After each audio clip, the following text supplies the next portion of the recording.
ব্রাজিলের আসল শক্তি কি অবশেষে ফিরে এসেছে?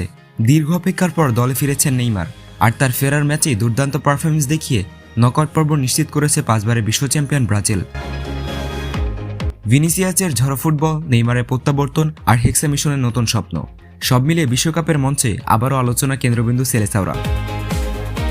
গ্রুপ পর্বের তৃতীয় ম্যাচে ব্রাজিল মুখোমুখি হয়েছিল স্কটল্যান্ডের। ব্রাজিলের জন্য এই ম্যাচটি ছিল অত্যন্ত গুরুত্বপূর্ণ।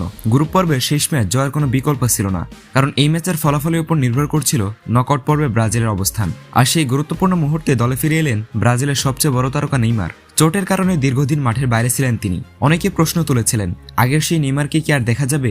কিন্তু মাঠে নামার পর তার উপস্থিতি যেন পুরো দলের আত্মবিশ্বাস কয়েক গুণ বাড়িয়ে দেয়।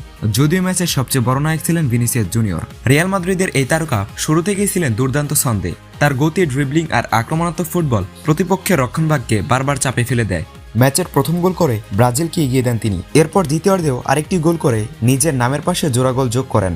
ভিনিসিয়াসের এমন পারফরমেন্স দেখে অনেক ফুটবল বিশ্লেষক বলছেন, ব্রাজিল এখন আর শুধু নেইমার নির্ভর দল নয়, নতুন প্রজন্মের নেতৃত্ব গড়ে উঠেছে আরও ভয়ঙ্কর এক ব্রাজিল। আর সেই নতুন ব্রাজিলের সবচেয়ে বড় মুখ হয়ে উঠেছেন ভিনিসিয়াস জুনিয়র।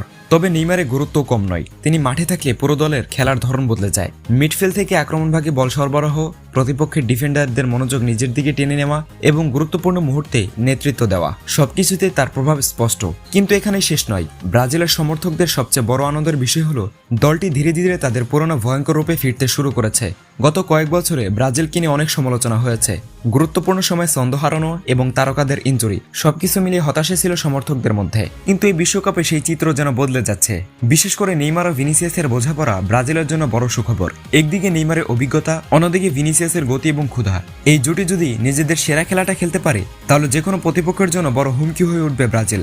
আরেকটি বিষয় এখন আলোচনায় রয়েছে, নকআউট পর্বে উঠলে ব্রাজিলের সামনে অপেক্ষা করছে আরো কঠিন পরীক্ষা। কারণ এখন থেকে প্রতিটি ম্যাচই হবে ফাইনালের মতো। তবে বর্তমান ফর্ম বিবেচনায় অনেক বিশেষজ্ঞ মনে করছেন ব্রাজিলের আত্মবিশ্বাস এখন আকাশ ছোঁয়া। ম্যাচ শেষে ব্রাজিলের শিবিরে ছিল উচ্ছ্বাসের আমেজ, খেলোয়াড়দের মুখে ছিল আত্মবিশ্বাসী হাসি। এখন সবচেয়ে বড় প্রশ্ন, এই ব্রাজিলকে কি থামানো সম্ভব? নেইমার ফিরেছেন, ভিনিসিয়াস দুর্দান্ত ফর্মে আছেন, আর পুরো দলও ছন্দে ফিরেছে। তাই অনেকে মনে করছেন এবার বিশ্বকাপের অন্যতম শক্তিশালী দাবিদার হয়ে উঠেছে ব্রাজিল।